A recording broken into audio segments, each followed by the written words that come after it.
My son said, "I sold your house to pay for a vacation for me and my wife. You have 1 day to pack your things." I just smiled. He didn't know that the house was actually, "I'm glad you're here with me. Please like this video and listen to my story till the end, and let me know which city you're listening from.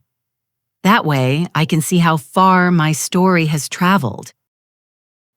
I never imagined my golden years would begin with betrayal.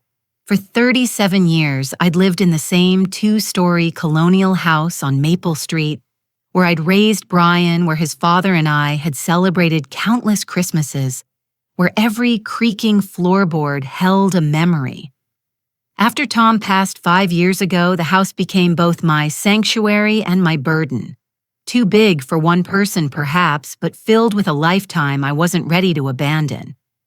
Brian had always been my pride, a successful financial consultant, married to Tiffany, a real estate agent with perfectly highlighted hair and a smile that never quite reached her eyes. They lived 40 minutes away in a modern townhouse, and our relationship had been cordial.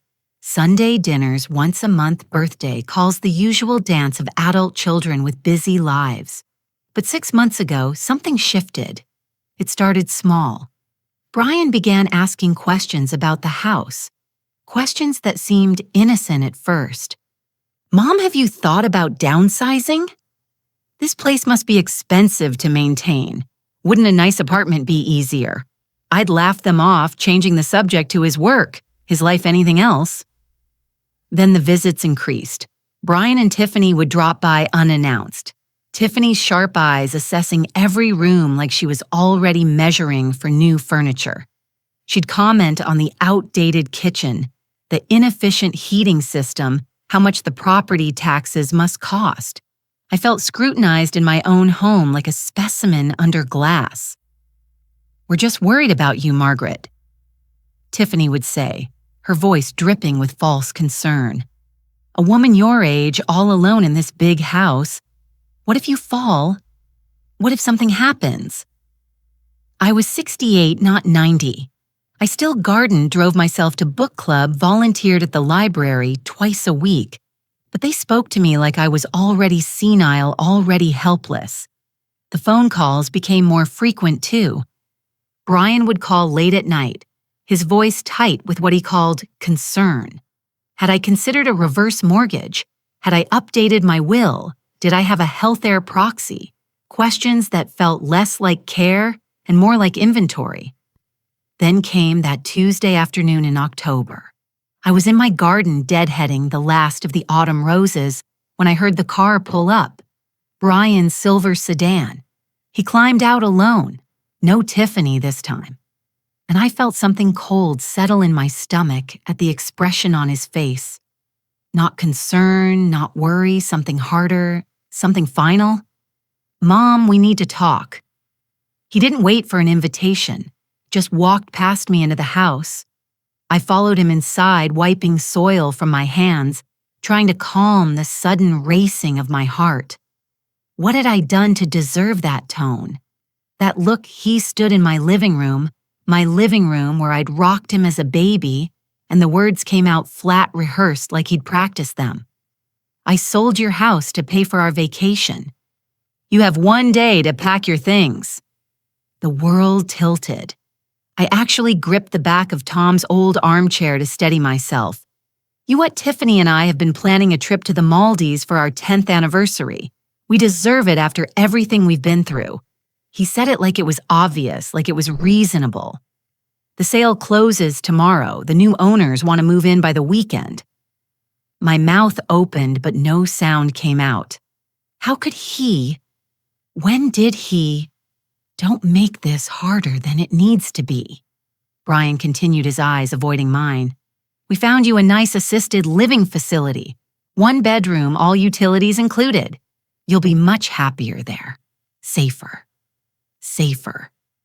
That word again. I looked at my son, really looked at him and saw a stranger. When had this happened? When had my boy, my sweet boy who used to bring me dandelions and call them bouquets, become this cold, calculating man standing in my home, telling me he'd stolen it from under me. But here's what Brian didn't know. What he couldn't possibly have known in his greed and his arrogance. The house wasn't actually in my name anymore. I smiled, a small, quiet smile that made him falter for just a moment. "Is that so?" I said softly. "Well, then I suppose you'd better tell me which assisted living facility." After Brian left, after he'd handed me a brochure for Sunset Gardens Senior Living and driven away in his expensive sedan, I sat in Tom's armchair for exactly 20 minutes, letting the shock wash over me like cold water. My hands trembled. My chest felt tight. Had my own son really just tried to sell my house without my permission? Had he really stood in this living room and told me to pack my belongings like I was being evicted? The audacity of it was almost impressive. I forced myself to breathe slowly to think clearly. Panic wouldn't help me now. I needed to understand what had actually happened, what Brian thought he'd done. Because one thing was certain, he believed he'd succeeded. He'd walked out of here confident, almost smug. I pulled out my laptop. Yes, I owned a laptop despite what my son seemed to think about my technological capabilities, and began searching for property records. It took me 40 minutes and 3 phone calls, but I finally reached someone at the county clerk's office who could access the information. "Ma'am, according to our records, 247 Maple Street is held in a living trust. The Sanderson Family Trust established in 2021. You're listed as the trustee." I thanked her and hung up a grim smile touching my lips. Of course, Tom and I had set up the trust 3 years before he died, following our estate attorney's advice. The house wasn't in my name. It was in the trust's name, with me as the controlling trustee and Brian as the beneficiary upon my death. Brian couldn't sell it without my signature, without my consent, but he tried anyway.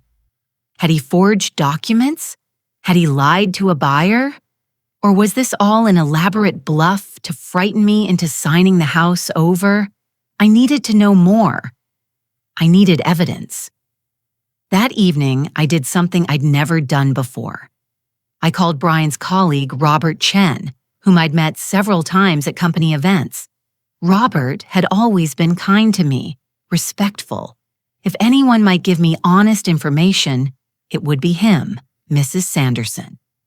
"What a pleasant surprise," Robert said when he answered. "Robert, I need to ask you something, and I need you to be completely honest with me. Has Brian been acting strangely at work lately? Money troubles, unusual behavior, anything?" There was a long pause. Too long, Mrs. Sanderson. "I probably shouldn't say this, but Brian took out a significant loan last month. He told the partners it was for a business investment, but there's been talk. Some people think he's in over his head financially." My stomach dropped. How significant. 6 figures, and between you and me, he's been distracted missing deadlines. His biggest client threatened to leave last week. I thanked Robert and ended the call, my mind racing. Brian was in financial trouble, serious trouble. And instead of coming to me for help, instead of being honest with his mother, he decided to steal my home. But why the vacation story? Why the Maldives? Unless I opened my laptop again and navigated to Facebook, another thing my son assumed I couldn't do. Tiffany's page was public, filled with posts about luxury brands, exotic destinations, and inspirational quotes about manifesting abundance. I scrolled back through the last 6 months and found what I was looking for. Dozens of posts about their upcoming dream vacation photos, of resort brochures, countdowns to their anniversary trip. They'd been planning this for months. They'd been posting about it, bragging about it, building expectations with their friends and social media followers. And now they needed money to make it happen. My money, my house. I sat back, feeling something cold and hard crystallize in my chest. This wasn't just about financial desperation. This was about image, about keeping up appearances, about Tiffany's perfect Instagram life. They decided my home, my security, my memories were worth less than their vacation photos. That's when the plan began to form. I wouldn't run. I wouldn't hide. I wouldn't move into some assisted living facility while they sipped cocktails on a beach paid for with my stolen equity. No, I would do something else entirely. I would let them think they'd won. I would play the confused, helpless old woman they clearly believed I was. And while they were busy congratulating themselves, I would gather every piece of evidence I needed to prove what they tried to do. And then I would make sure they faced real consequences. I picked up my phone and dialed a number I'd hoped I'd never need. Sarah Morrison, the toughest estate attorney in 3 counties, and Tom's former law school roommate. Sarah, I said when she answered, I need your help. My son just tried to steal my house. Sarah Morrison arrived at my house the next morning at 9:00 sharp, carrying a leather briefcase and an expression that meant business. I'd known Sarah for over 40 years, since she and Tom studied together at Georgetown. She'd built a reputation as someone who didn't lose cases, especially when family members tried to exploit the elderly.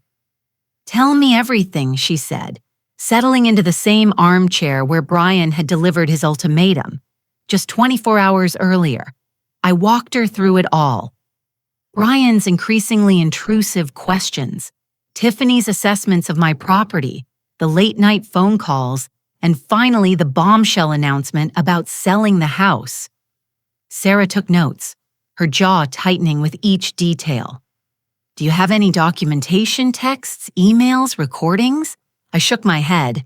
It all happened so fast. But Sarah, here's the thing. He can't actually sell the house, can he? It's in the trust, not without your signature as trustee. No, which means either he's forged documents or he's bluffing to pressure you into signing. She pulled out her laptop. Let me make some calls. If he's filed anything with the county, we'll know. While Sarah worked, I made coffee and tried to steady my nerves.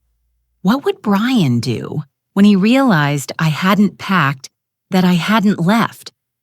He'd said the sale closed today. Would he show up with moving trucks with the supposed new owners? My phone buzzed. A text from Brian. Mom, have you started packing? The movers will be there at 3 p.m. My hands shook as I showed Sarah the message. Don't respond yet, she advised. Let's see if movers actually show up. If they do, I'll handle it. At 2:45 p.m., a white moving van pulled up to my curb. 2 men climbed out checking a clipboard. I watched from my window as they approached my front door. Sarah stood beside me, phone already recording. Let them knock. Don't open the door. The knock came. 3 sharp raps.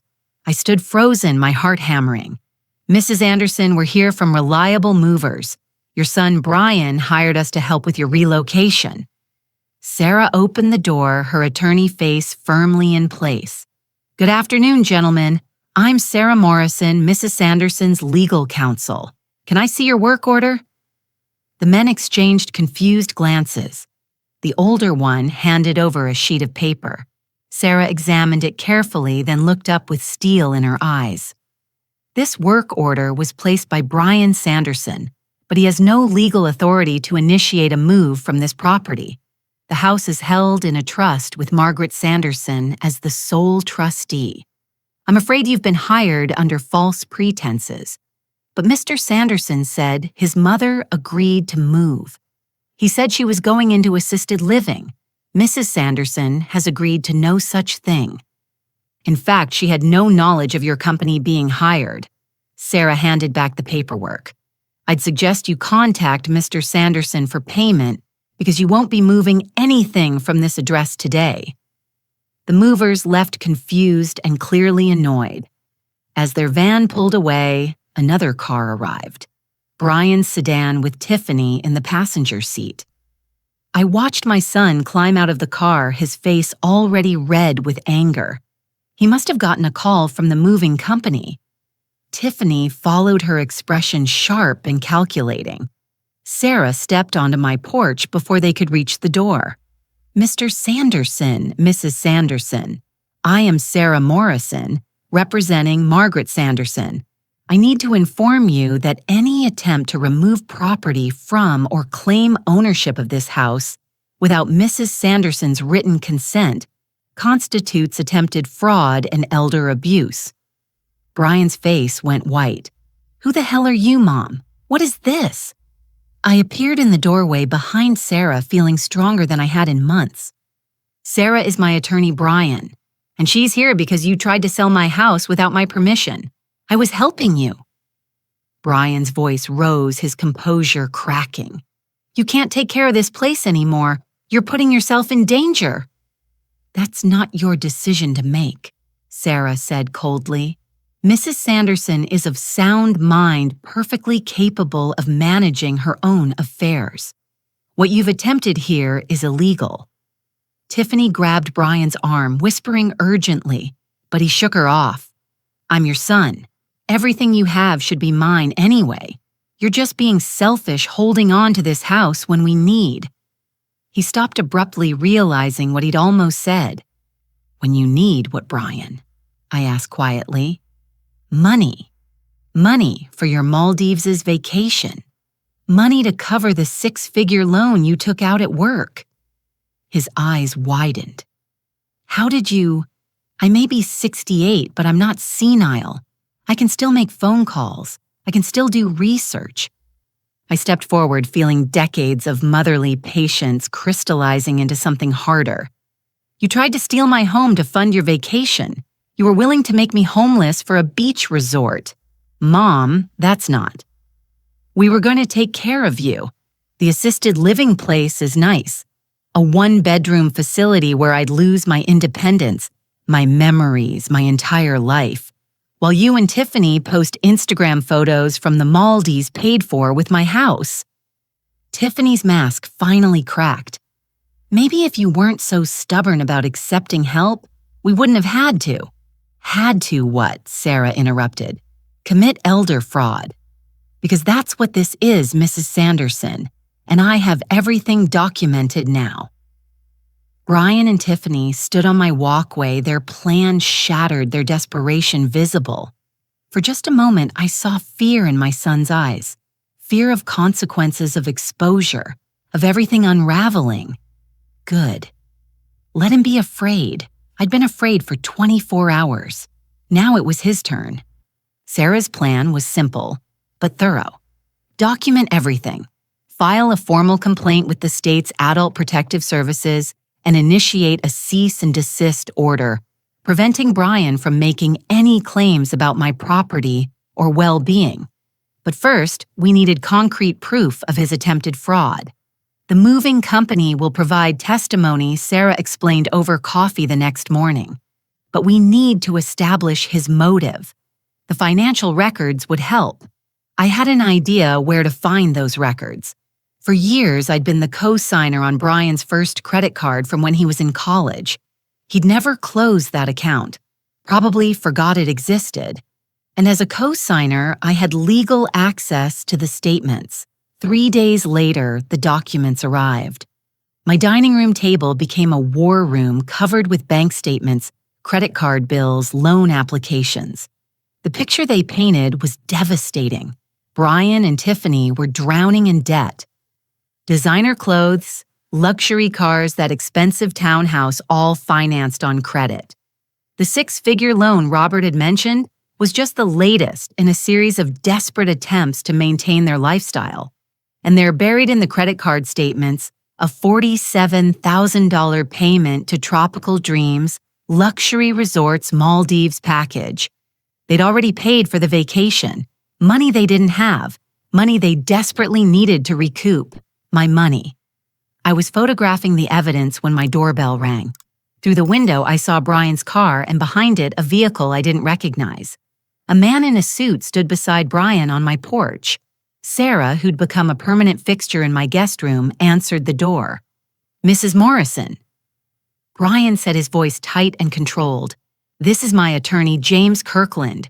We're here to discuss a resolution. I joined Sarah at the door, keeping my expression neutral. Brian's eyes met mine, and I saw something ugly there. Not remorse, not shame, but resentment. As if I were the one in the wrong for defending myself. Mr. Kirkland Sarah said coolly, I wasn't aware Mr. Sanderson had retained counsel. As of yesterday, the attorney replied, he was young, probably fresh out of law school with a nervous energy that suggested he'd taken this case without fully understanding it. My client would like to propose a compromise that would benefit everyone involved. I'm listening, Sarah said, though her tone suggested otherwise. Mr. Sanderson recognizes there may have been some miscommunication about the property transfer. However, he maintains that his mother is unable to safely maintain the house alone. He's proposing a joint ownership arrangement where he would handle all maintenance and financial decisions while Mrs. Sanderson retains residency. I actually laughed, a short, bitter sound. So I get to live here while Brian controls everything, makes all the decisions. And what happens when he decides to sell anyway, Mom? I'm trying to help. You tried to make me homeless, Brian. My voice rose despite my intention to stay calm. You hired movers without my knowledge. You told them I'd agreed to leave. You've been lying for months. Kirkland cleared his throat. Mrs. Sanderson, with all due respect, my client is concerned about your judgment.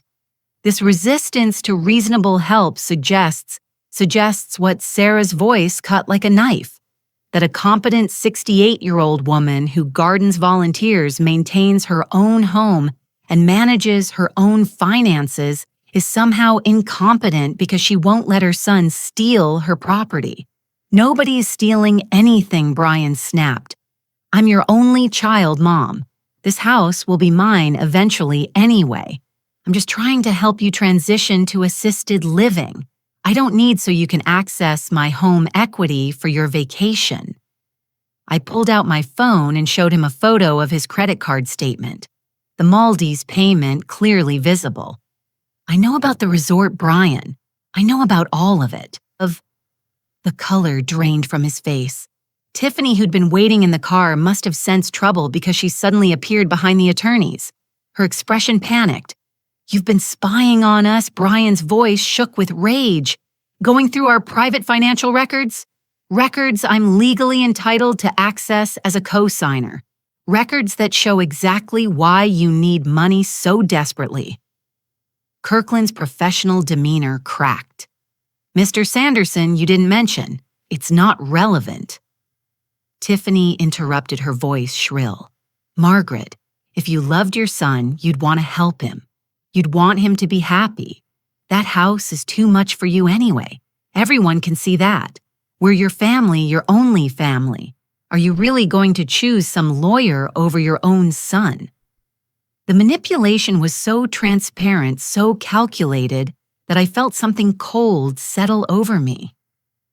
I'm choosing myself, I said quietly, something I should have done months ago. Brian stepped forward, his face twisted with anger.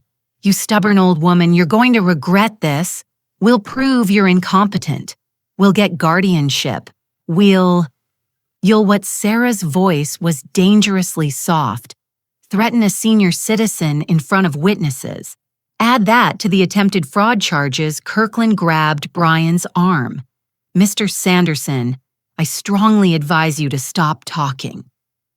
They left Brian radiating fury, Tiffany in tears, their young attorney looking like he regretted ever answering their call. I watched them drive away, my hands shaking not with fear but with adrenaline. Sarah put a hand on my shoulder. You did well, but Margaret, you need to prepare yourself. They're going to escalate. People this desperate don't give up easily. I knew she was right, but for the first time in months, I felt powerful. I felt in control. I took Sarah's advice and gave myself 3 days of rest. No legal papers, no confrontations, just quiet time in my garden, long walks through the neighborhood, and evenings with old movies. I needed to recover my strength for whatever came next. The first attempt at manipulation came through email, a long, rambling message from Tiffany that arrived on the 4th day of my rest period. I read it over my morning coffee. Sarah sitting across from me at my kitchen table. Dear Margaret, I've been crying for days, unable to sleep, thinking about how our family has been torn apart. I know Brian made mistakes in how he approached the situation, but his heart was in the right place. He loves you so much and worries constantly about your safety. I worry too. You're all alone in that big house. And what if something happened? What if you fell and no one found you for days? We just want to take care of you. Please, can't we meet somewhere neutral and talk this through? I miss our Sunday dinners. I miss being a family. Love, Tiffany.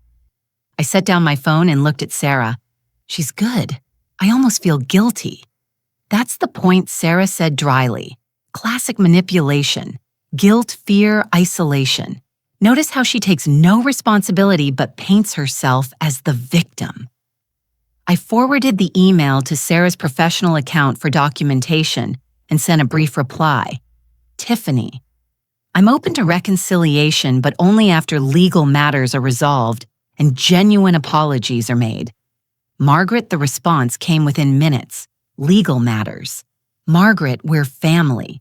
You're treating us like criminals when we only wanted to help. This is what that lawyer has done to you. Turned you against your own son. Brian is heartbroken. Please just have coffee with us. No lawyers, no drama, just family. I didn't respond. Sarah had warned me this would happen. The love bombing the attempts to isolate me from my support system. The pressure to meet without legal protection. 2 days later, flowers arrived. An enormous bouquet of roses, my favorite. The card read, Mom, I'm sorry for everything. Can we please talk? Your loving son, Brian.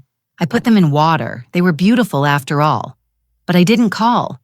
Then came the phone calls. Brian left voicemails, his voice varying from tearful to angry to wounded. Mom, you're breaking my heart. I made a mistake. Okay, I admit it. But you're my mother. Doesn't that count for something? Call me back, please. Tiffany called too. Her message is more aggressive. You're being manipulated by that lawyer, Margaret. She just wants your money. We're your real family. We're the ones who will be there when you really need help. Think about that. I remained silent following Sarah's advice. Every message, every email, every attempt at contact was documented and forwarded to Sarah's files. But the isolation was harder than I'd expected. Brian was right about one thing. He was my only child. The family dinners had stopped. The phone calls I'd grown accustomed to, even when they were annoying, had ceased. The house felt emptier. That's when my book club saved me. I'd been a member of the Maple Street Literary Society for 12 years, meeting every Thursday evening to discuss everything from classic literature to contemporary mysteries.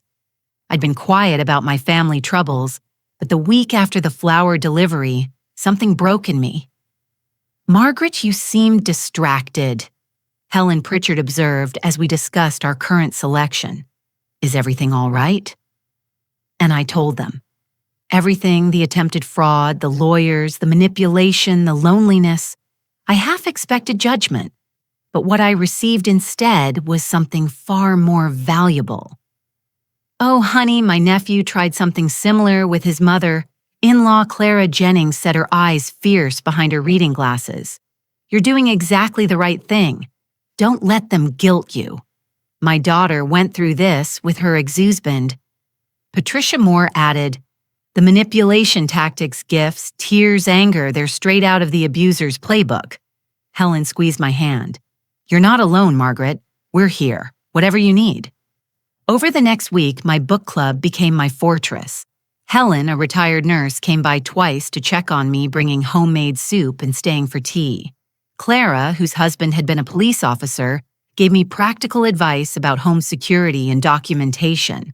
Patricia, who'd worked in social services, connected me with a support group for seniors dealing with financial exploitation by family members. I attended my first support group meeting at the community center, nervous and uncertain. But sitting in that circle of 12 people all dealing with similar betrayals by children, spouses, or relatives, I realized something profound. I wasn't crazy. I wasn't overreacting. What Brian and Tiffany had attempted was a recognized pattern, and I had every right to defend myself. My son told me I was being selfish, an elderly man named Robert shared. Said I was ruining his life by not giving him control of my finances. I actually believed him for a while.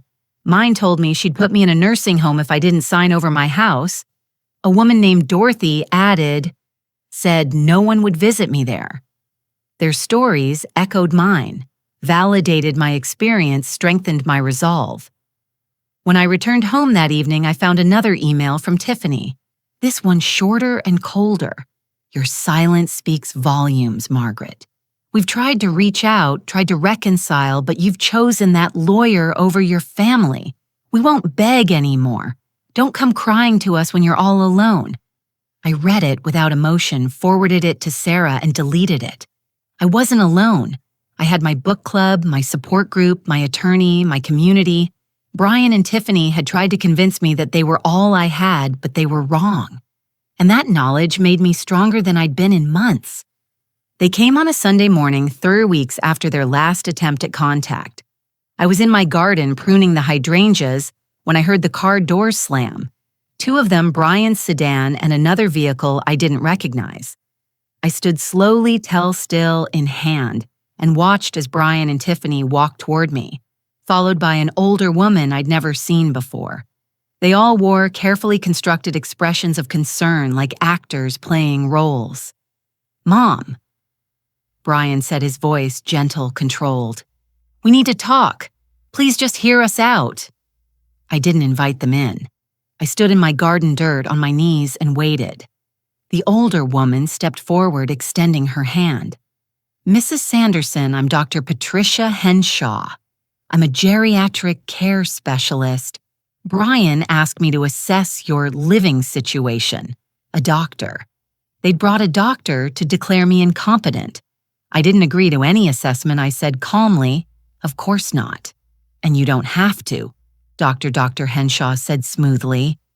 But as a medical professional, I can tell you that many seniors don't realize when they need help.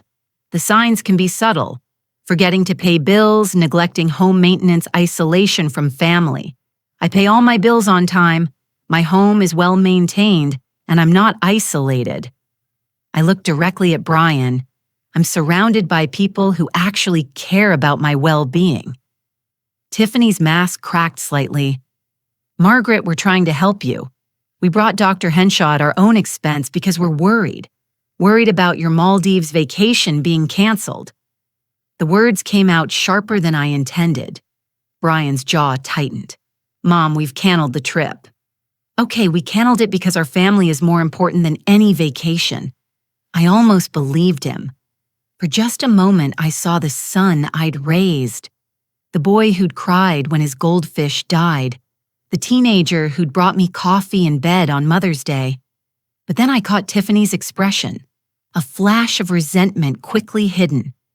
And I knew it was a lie. "Show me the cancellation confirmation." I said, "What if you canceled the trip? Show me the email, the refund proof." Brian's face reened. "I can't believe after everything you still don't trust us. You tried to sell my house without my permission, Brian. You hired movers to evict me. You've lied repeatedly." "Why should I trust you?" Dr. Henshaw cleared her throat. "Mrs. Anderson, this kind of paranoia and suspicion is actually quite common in seniors experiencing cognitive decline. The inability to trust family members, the belief that loved ones are out to get you. These are red flags. The manipulation was so smooth, so professional. I felt a chill run down my spine. This woman was a real doctor giving me a real diagnosis based on manufactured symptoms. If I weren't careful, this could be used against me in court. I appreciate your concern, Dr. Henshaw, but I'm not experiencing cognitive decline. I'm experiencing attempted financial exploitation by my son. I pulled out my phone.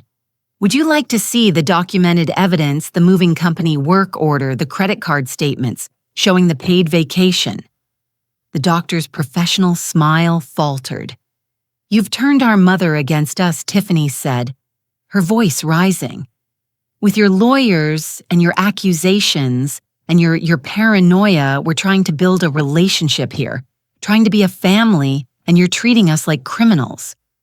"You committed a crime," I said quietly. "We made a mistake," Brian shouted, his control finally breaking completely. "A mistake. People make mistakes, Mom, but instead of forgiving us, instead of being a real mother, you're acting like we're monsters. We needed help. We were desperate. And you're sitting on hundreds of thousands of dollars in equity while your only son is drowning." There it was, the real Brian, finally visible beneath the concerned son performance. "So it's my fault you're in debt?" I asked. "My fault you chose to live beyond your means. My fault you paid for a vacation you couldn't afford. You're supposed to help your children." Tiffany shrieked. "That's what parents do. They sacrifice, they give. But you're just a selfish old woman clinging to a house you don't even need." The venom in her voice was startling, but I stood my ground. "Get off my property," I said calmly. "All of you now." Dr. Henshaw looked between us, clearly regretting her involvement. "Perhaps we should. We're leaving." Brian said, his voice cold and hard. "But Mom, you need to understand something. We tried to do this the nice way. We tried to help you, to take care of you, to be patient with your stubbornness. But you've made your choice. You've chosen lawyers and strangers over your own family, and you'll regret it." Tiffany added, her eyes glittering with tears of rage. "When you're all alone, when you need help, and there's no one there, you'll remember this moment. You'll remember that we tried."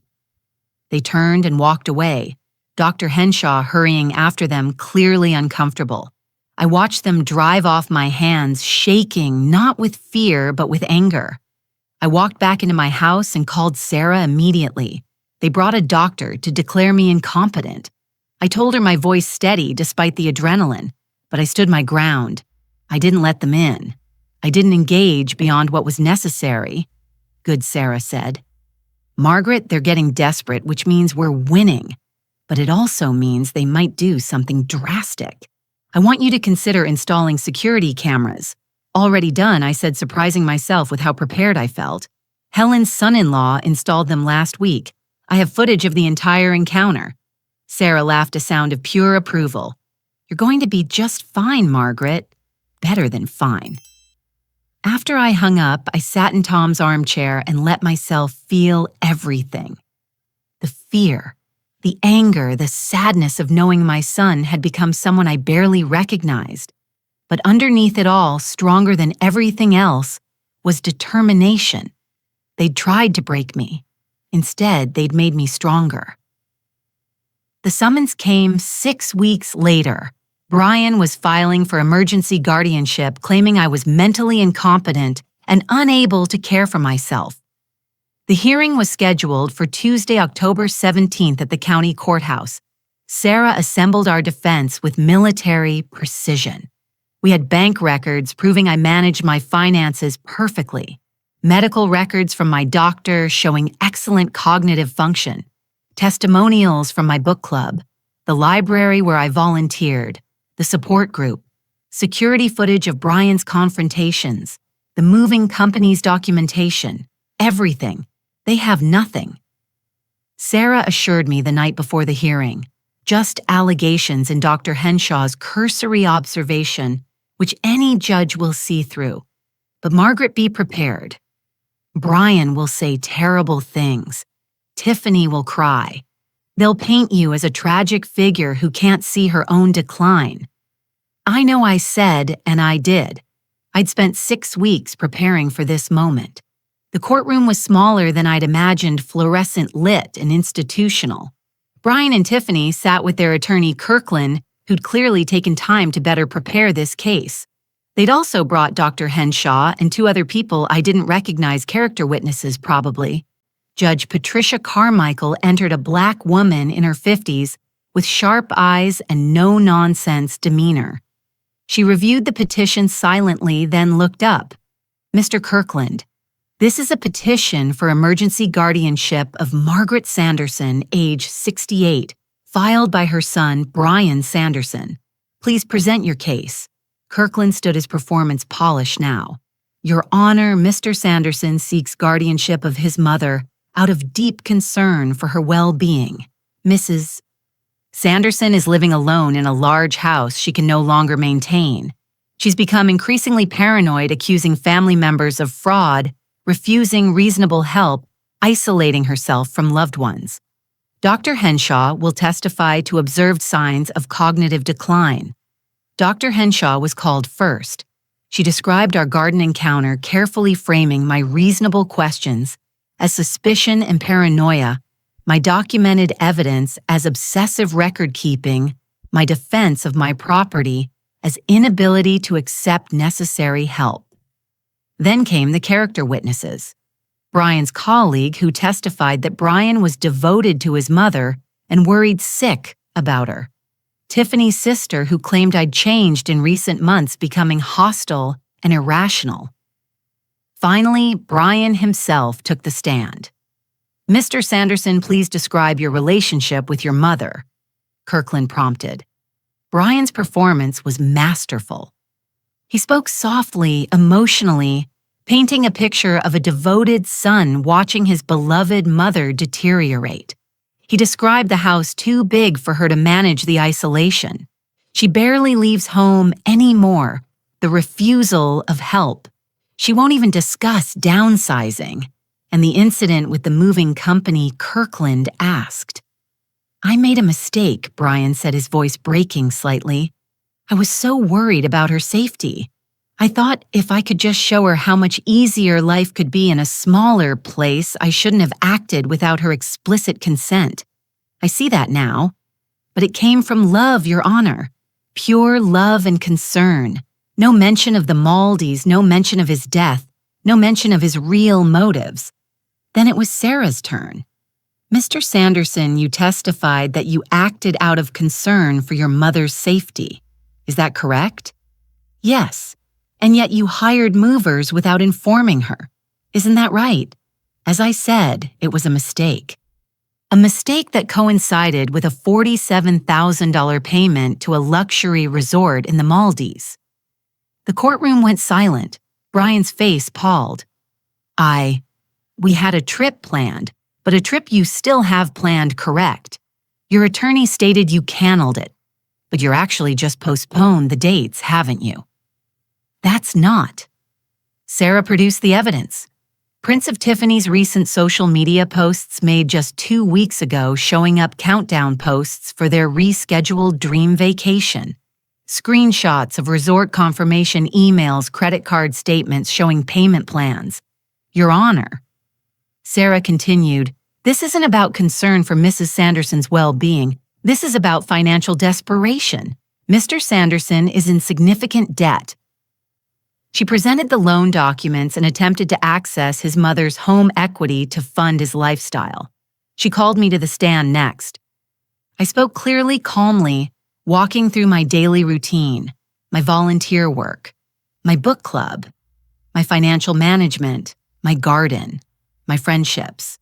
I presented my medical records, my clean bill of health from my doctor. I showed my bank statements, every bill paid on time savings intact. Mrs. Sanderson, Sarah asked, "Why do you believe your son filed for guardianship?" I looked directly at Brian, at his pale, trapped face, because I refused to let him steal my home to pay for his vacation, because I wouldn't be bullied into giving up my independence, because I stood up for myself. The judge called for a recess. 20 minutes later, she returned with her decision. "I've reviewed all evidence presented," Judge Carmichael said, her voice cutting, "and I find no merit whatsoever in this petition. Mrs. Sanderson is clearly competent, financially stable, and living independently without issue. This appears to be exactly what Mrs. Morrison suggested, an attempt to access assets under the guise of concern. She looked at Brian with barely concealed disgust. Mr. Sanderson filing frivolous guardianship petitions wastes court resources and constitutes a form of elder abuse. I'm denying your petition and ordering you to pay Mrs. Sanderson's legal fees.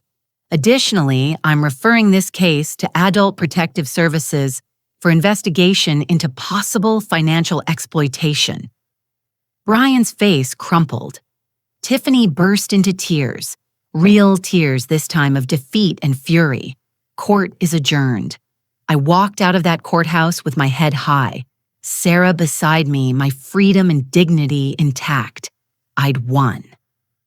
The Adult Protective Services investigation moved swiftly. Within 2 weeks, a caseworker named Linda Martinez contacted me asking to review all documentation related to Brian's actions. I handed over everything. The security footage, the emails, the bank records, the moving company statements, the court transcripts. Mrs. Sanderson, Linda said after reviewing the materials, her expression grave. What your son attempted constitutes financial exploitation and attempted fraud. We're opening a formal case. You should also know that his employer has been notified. It's standard procedure in cases involving fiduciary misconduct by financial professionals. I hadn't expected that, his employer. When someone in a position of financial trust demonstrates this kind of behavior toward vulnerable family members, their employer needs to know. It speaks to character and judgment. The dominoes began to fall faster than I'd anticipated. Brian's firm placed him on administrative leave pending their own investigation. When the partners discovered he'd taken a loan under false pretenses and attempted to defraud his own mother, they made the decision quickly. Termination for cause effective immediately. No severance, no references. Tiffany's real estate license came under scrutiny next. The state board investigated whether she'd been involved in the fraudulent property transaction. While they didn't find enough evidence to revoke her license, her brokerage quietly let her go. In real estate, reputation is everything, and the whispers about attempted elder fraud spread quickly through the professional community. The Maldives trip, already postponed twice, was finally canceled not by choice, but by necessity. The resort refused a refund, keeping their $47,000 as per the cancellation policy. But the final blow came from an unexpected source. I received a call from Brian's mortgage company. Their payment was 60 days overdue. Apparently, Brian had been using credit cards to make mortgage payments, a house of cards that had finally collapsed. The bank was initiating foreclosure proceedings on their townhouse. I should have felt satisfied. I should have felt vindicated. Instead, I felt something more complicated. A mother's grief for the son I'd lost mixed with relief that I'd protected myself. 3 months after the court hearing, I received a letter, hand-delivered, placed in my mailbox without postage. Brian's handwriting on the envelope. I almost didn't open it. Sarah advised against it, but curiosity won. Mom, we lost everything. The house, our jobs, our friends, our reputation.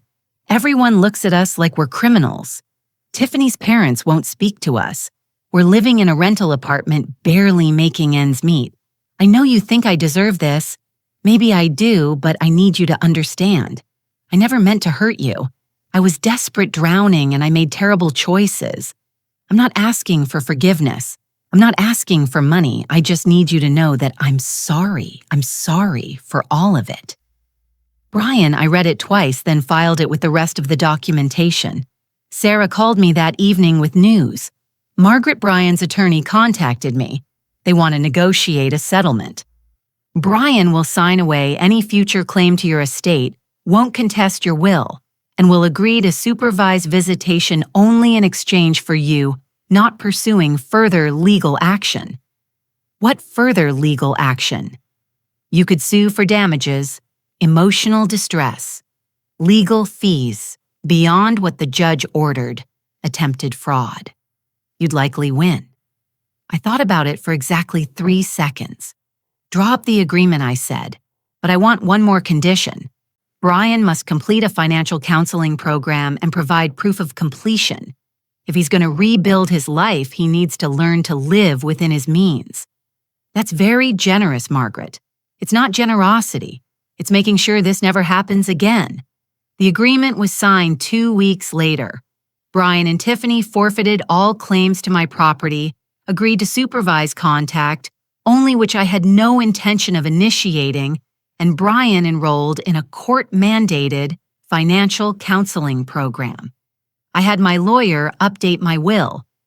The house would go to charity upon my death, specifically to an organization supporting seniors facing financial abuse by family members. Brian would receive nothing. He'd already proven what he'd do with it. The day the papers were finalized, I stood in my garden and felt the weight of 6 months of stress finally lift. My home was mine. My freedom was mine. My life was mine. Brian had gambled everything on his plan to control me, to access my assets, to fund his unsustainable lifestyle, and he'd lost completely. There would be no reconciliation, no tearful reunion, no redemption arc. Some betrayals are too deep, some trust too shattered. He was my son, and I'd always loved the boy he'd been. But the man he'd become, that man, was a stranger, and I was finally free of him.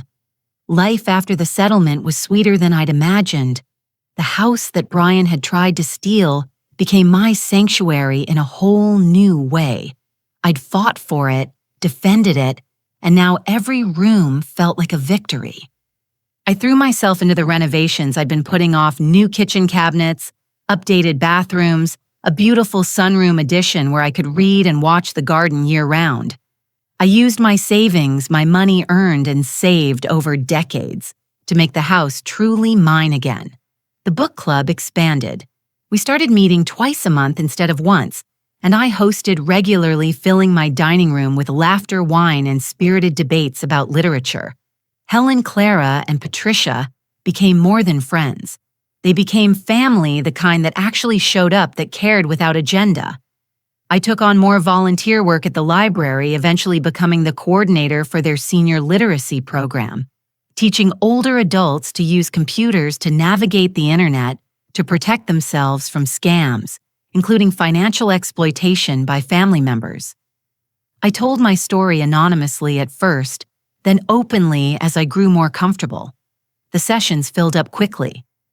Apparently, my experience wasn't as rare as I'd hoped. The support group where I'd found such solace asked me to speak at their annual fundraiser. Standing at that podium, looking out at hundreds of faces, I told the truth. Your children, your spouses, your relatives, they don't own you. They don't own your assets. And love doesn't mean letting yourself be exploited. You have the right to protect yourself, even from family, especially from family. The standing ovation lasted 3 minutes. I started dating again, something I hadn't done since Tom died. Nothing serious, just coffee dates and theater outings with a retired professor named David, who made me laugh and never once asked about my finances or my property. It felt good to be wanted for myself, not for what I owned. My garden flourished. I joined the local horticultural society, won second place for my hydrangeas, and started teaching weekend workshops on sustainable gardening. The house that Brian thought was too much for me became a hub of activity and joy. Meanwhile, the updates about Brian and Tiffany filtered through, occasionally, usually through mutual acquaintances who thought I should know. They'd lost the townhouse to foreclosure as expected, moved into a small rental apartment in a cheaper part of town. Tiffany took a job as an administrative assistant, a humiliating step down from her real estate career, but necessary. Brian found work eventually, but nothing in finance. No firm would touch him after the investigation. He was selling insurance, now making a fraction of his former salary. Tiffany's social media, once filled with luxury branding and vacation countdowns, went dark, then reappeared with a new tone. Inspirational quotes about resilience, vague posts about lessons learned photos, carefully cropped to hide their modest circumstances. The comments from former friends had dried up. The likes were sparse. I heard through Clara, whose daughter worked at the community college, that they'd filed for bankruptcy. The debt had become unmanageable without their inflated incomes. The court-mandated financial counseling couldn't undo years of reckless spending overnight. Brian's marriage apparently was suffering.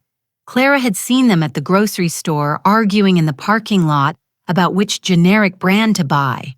The dream life they'd been so desperate to maintain had collapsed entirely. 6 months after the settlement, I received one more letter from Brian. This one shorter, more bitter.